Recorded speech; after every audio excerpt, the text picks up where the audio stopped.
96.9 FM में आप सभी का स्वागत है। आप सुन रहे हैं हमारा विशेष कार्यक्रम रीढ़ मजबूत तो जीवन मजबूत।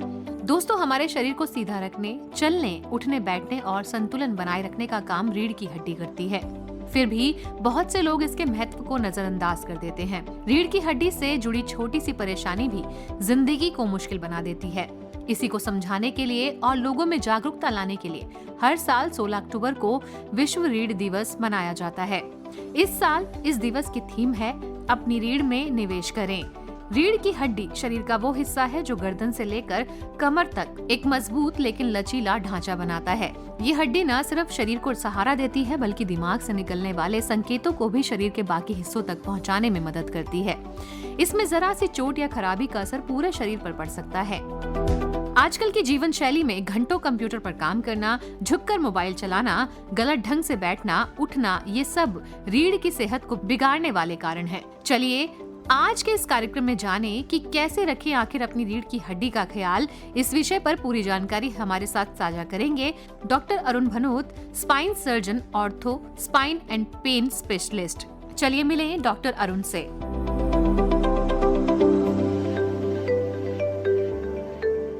डॉक्टर अरुण, सबसे पहले तो आपका स्वागत है हमारे कार्यक्रम में।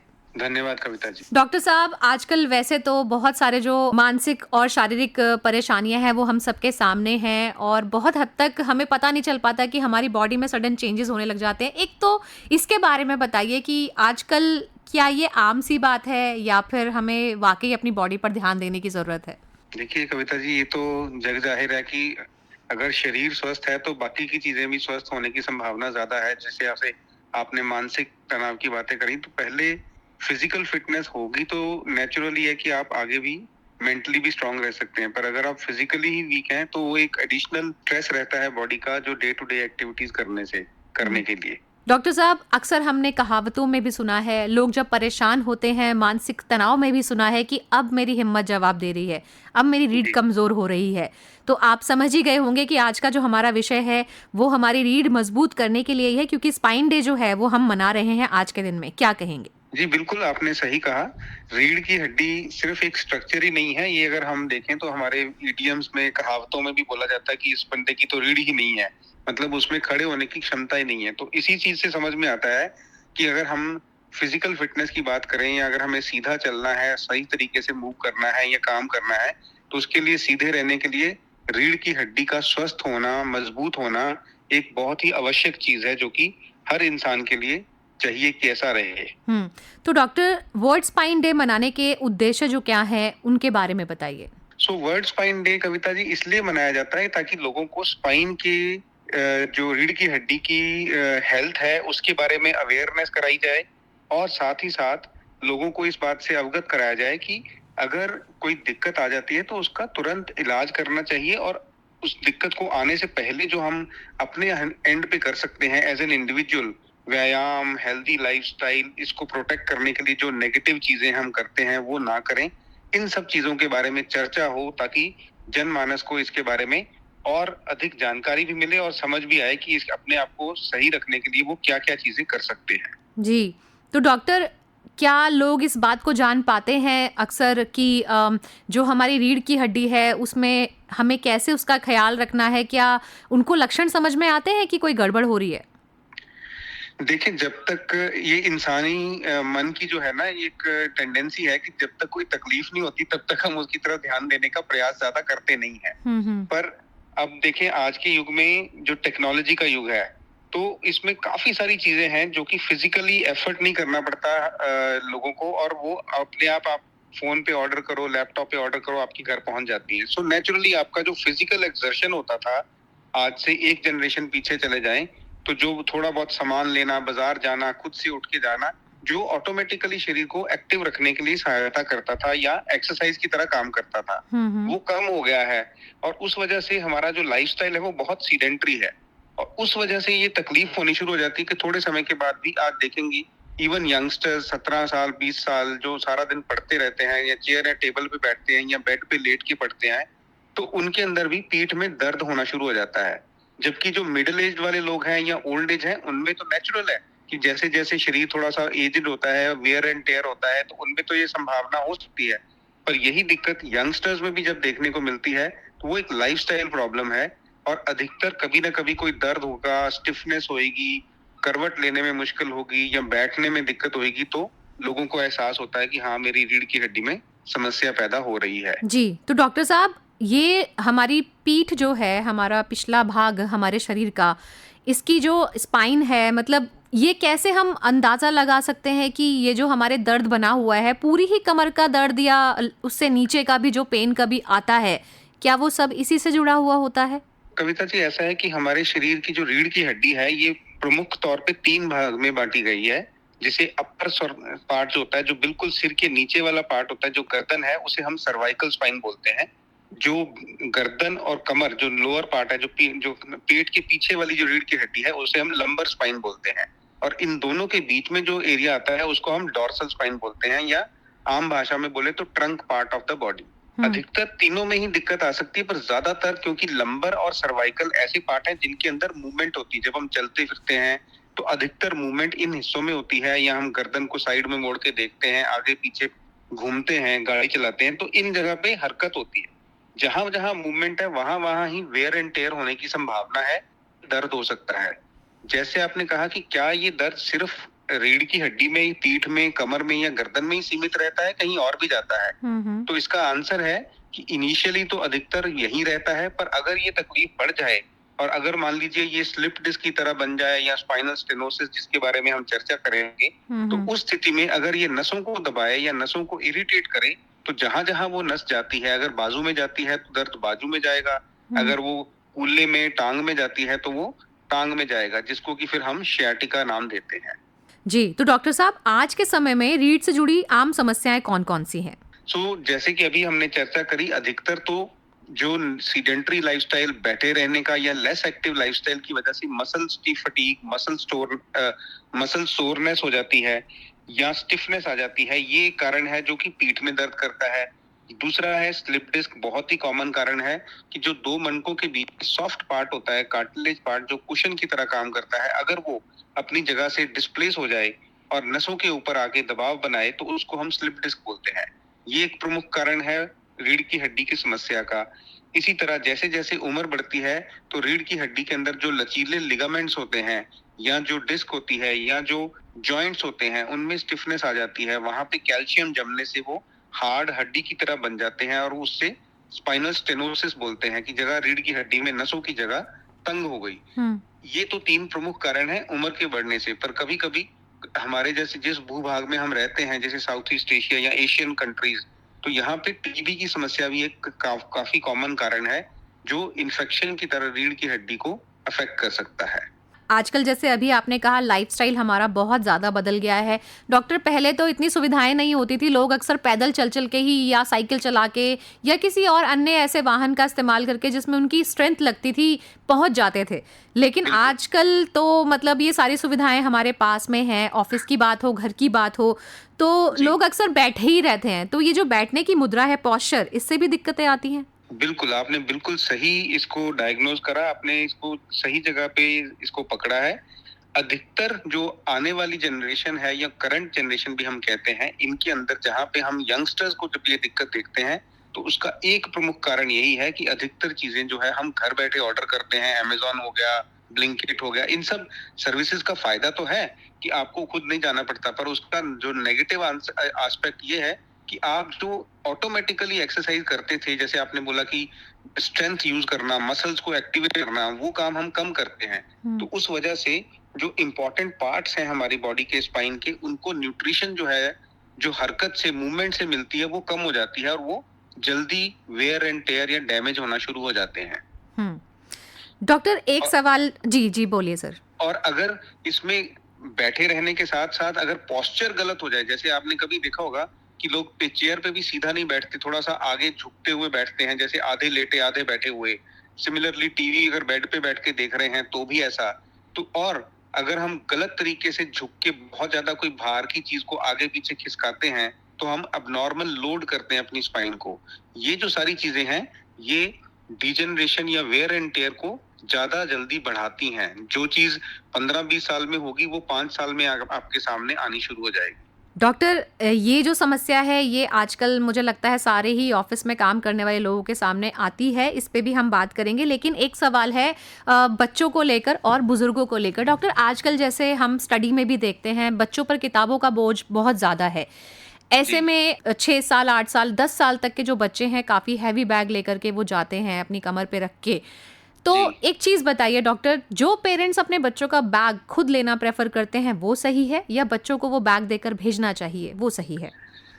देखिए, आइडियली तो बैग जो है वो बहुत भारी होना नहीं चाहिए, चाहे वो पेरेंट उठाए चाहे वो बच्चा, क्योंकि कोई भी भारी वजन को उठाएगा एबनॉर्मल पोस्चर में तो वो धीरे धीरे उसकी जो अलाइनमेंट है या हेल्थ है ऑफ स्पाइन की उसको अफेक्ट करेगा। क्योंकि किसी भी भार को अगर आप अर्गोनॉमिकली उठाएं, अर्गोनॉमिकली कहने का मतलब है कि अगर आपने भार को डिस्ट्रीब्यूट करके बैग में पीठ पे टांगा और दोनों तरफ बराबर लोड है, फिर तो वो अर्गोनॉमिक है। पर अगर आपने उसे एक कंधे पे टांगा, जैसे कई बार हम लोग देखते हैं कि सिंगल लैपटॉप का बैग है, हम एक ही कंधे पे टांग के लोग चलते हैं, तो नेचुरल है कि आप एक साइड को ओवरलोड कर रहे हो और दूसरी साइड उसको बैलेंस करने में कॉम्पेंसेट करने का प्रयास करेगी। तो दोनों ही साइड्स में नेगेटिव असर पड़ रहा है। अगर हम लोड करें तो उसे बराबर बॉडी के एक्सिस में रहे, सेंटर में रहे, तो वो सही है। ये बच्चों के लिए भी लागू है और उनके पेरेंट्स के लिए भी।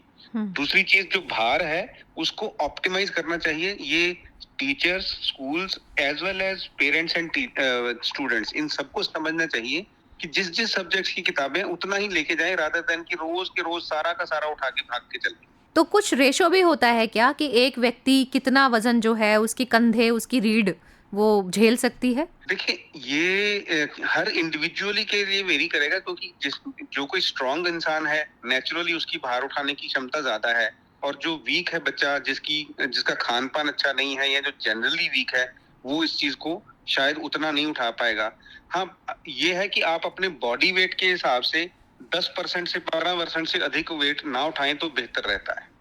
जी डॉक्टर, वैसे आजकल आपके सामने कौन से एज ग्रुप के जो लोग हैं वो अपनी रीढ़ की समस्या लेकर ज्यादा दिखाई दे रहे हैं? जैसा हमने शुरू में बात करी, वैसे तो रीढ़ की हड्डी के जैसे स्लिप डिस्क की प्रॉब्लम है, ये मिडिल एज लाइक 20-25 साल से लेके 40-45 साल तक अधिक होती है। जो स्पाइनल स्टेनोसिस है, जो वेयर एंड टेयर की वजह से जगह तंग हो जाना रीढ़ की हड्डी के अंदर, वो 50-55 से लेके 75-80 तक दिखते हैं। और जो ऑस्टियोपोरोसिस रिलेटेड, जिसमें हड्डियां कमजोर हो जाती हैं और कभी कभी उसकी वजह से वो फ्रैक्चर हो सकती हैं, वो 60 से ऊपर वाले लोगों को, खास करके फीमेल्स जहाँ पे मेनोपॉज हो जाता है, उन लोगों में ये दिखती है। और जो अभी करंट जनरेशन में हम जो तकलीफ बढ़ती हुई देख रहे हैं, वो पोस्चर रिलेटेड है, जिसमें स्ट्रक्चरल चेंजेस तो नहीं है, पर मसल फोर्सेस का इम्बैलेंस होने की वजह से गलत पोस्चर में लंबे लंबे समय तक बैठने से इवन 20 साल के नीचे के जो नवयुवक हैं, उनमें भी हमें ये दिक्कतें दिखने को दिख रही हैं। तो डॉक्टर, आप बार बार स्लिप डिस्क का नाम ले रहे हैं। स्लिप डिस्क या सर्वाइकल स्पॉन्डिलाइटिस जैसी समस्याएं जो हैं, आखिर इनकी मुख्य वजह रहती क्या है? यही लाइफस्टाइल रहता है या फिर इसके अलावा भी कुछ और चीजें होती हैं? जो तो हमने डिस्कस कर ली वो तो है ही है। इसके अलावा कई लोग होते हैं जिनमें जेनेटिक प्रीडिस्पोजिशन होती है, ये बीमारी फैमिलीज में रन करती है। तीसरा, कुछ जो से होते हैं जो लोग स्मोकिंग बहुत ज्यादा करते हैं, उससे भी जो हमारी डिस्क होती है उसकी न्यूट्रिशन पे फर्क पड़ता है। या फिर कुछ ऐसे लोग जैसे जिनको लंबी लंबी काम के सिलसिले में, जैसे मान लीजिए कि किसी एक कोने से चल के उनको दूसरे कोने तक ट्रक या गाड़ी ड्राइव करनी पड़ती है, तो 8-8, 10-10 घंटे लंबे समय तक वो ड्राइव करते हैं। या भारी इक्विपमेंट्स को हैंडल करते हैं, जहां जमीन को ड्रिल करना है, वाइब्रेटरी फोर्सेस लगती हैं। तो ये सब जो चीजें हैं, वहां पे उन लोगों में ऐसा ये स्लिप डिस्क देखने को मिलता है। एक और चीज यहाँ पे मैं क्लियर कर दूं, लोगों को लगता है कि मैंने कोई भार उठाया या मैं गिरा तभी स्लिप डिस्क होगा, जबकि ये ऐसा नहीं है। अधिकतर स्लिप डिस्क जो है वो भार उठाने वाले लोगों में नहीं होता, उन लोगों में होता है जो व्हाइट कॉलर जॉब्स करते हैं, जो बैठ के काम करते हैं। आप अगर ध्यान दें अपने आसपास, तो अधिकतर मजदूरों में आपको स्लिप डिस्क की दिक्कत नहीं दिखती है, क्योंकि वो रोज बाहर का काम करते हैं, तो उनकी बैक मसल्स काम कर करके बहुत स्ट्रांग हो चुके होते हैं, और उसमें ये नुकसान, डिस्क की जो न्यूट्रिशन है उस पे नुकसान कम होता है। जी, तो डॉक्टर, क्या जितनी ज्यादा सुविधाएं बढ़ रही हैं उससे हम खुद ही अपनी हड्डियां कमजोर कर रहे हैं?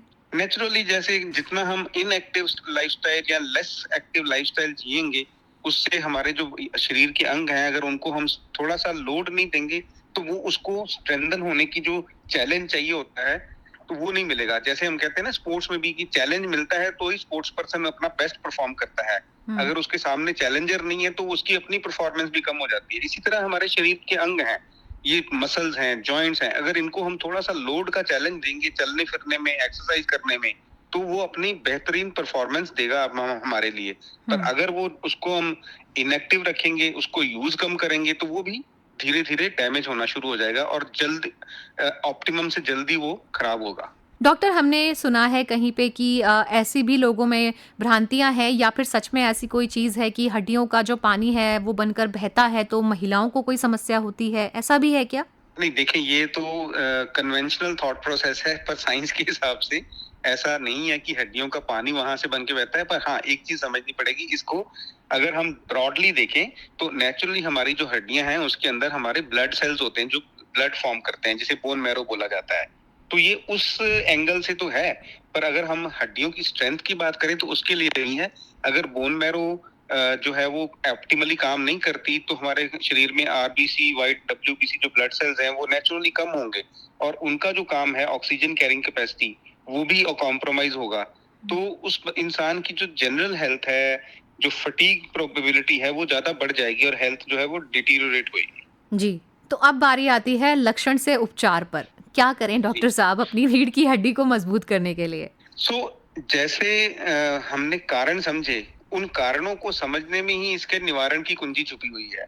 कि जैसे हम बात कर रहे थे इतनी देर से, मल्टीपल टाइम्स हमने एक ही बात करी कि sedentary lifestyle, less active lifestyle. तो जितना हम अपने रोजमर्रा की जिंदगी को एक्टिवली जीने का प्रयास करें तो हम अपने आप को इस बीमारियों से बचा सकते हैं। ये तो हो गया प्रिवेंटिव एस्पेक्ट कि भी अपने आप को बचाना कैसे। एक, जितना संभव हो चलने का प्रयास करें, जितना संभव हो अपने लाइफस्टाइल में थोड़ी एक्सरसाइज को अकोमोडेट करें। एक तो होता है कि हम सुबह उठ के सैर को जाते हैं या शाम को जिम में चले जाते हैं। इसके अलावा भी दिन में अगर हम लंबे समय से बैठने से परहेज करें, हर थोड़े समय के बाद, आधे पौने घंटे बाद, चाहे 1-2 मिनट के लिए भी अगर चल लें, तो वो रीढ़ की हड्डी के मसल्स को न्यूट्रिशन प्रोवाइड करता है, फटीग रिलेटेड जो प्रॉब्लम्स हैं उनको मिनिमाइज करता है। और व्यायाम जो है वो सबसे बड़ा प्रोटेक्शन है प्रॉब्लम्स को अवॉइड करने का। और इसमें भोजन और पोषण, विटामिन डी कितना योगदान देता है सर? बिल्कुल, बहुत बड़ा योगदान है। विटामिन डी जो है हमारे मस्कुलोस्केलेटल सिस्टम मतलब स्केलेटल मतलब हड्डियां और मस्कुलो मतलब मसल्स, इन दोनों के लिए ही उसका ऑप्टिमम क्वांटिटी में शरीर में होना बड़ा इंपॉर्टेंट है, क्योंकि वो काफी सारे अंदर के जो एंजाइम्स रिलेटेड प्रोसेसेस हैं उनको रेगुलेट करता है।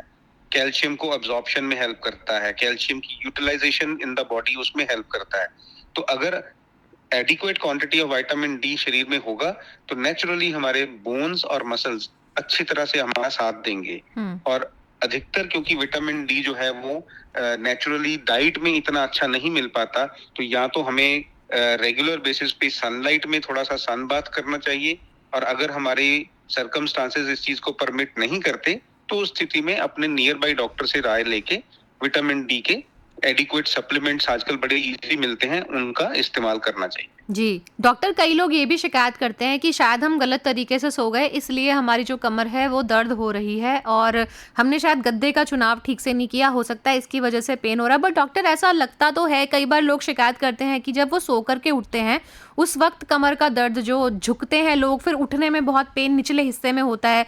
तो ये भी क्या रीढ़ की हड्डी की वजह से ही है? कविता जी, कुछ हद तक इसमें सच्चाई है, पर ऐसा नहीं है कि हमेशा गद्दे का ही दोष है। ज्यादातर हमारी जो अंडरस्टैंडिंग ये कहती है कि गद्दा अपने आप में नहीं, पर अगर गद्दा पुराना है, अंदर से टूटा फूटा हुआ है, डैमेज्ड है, तो वो एक कारण हो सकता है कि जब आप सोते हैं कि उस नींद में आपको पता नहीं चलता तो आपकी कमर जो है वो मेल अलाइंड होती है।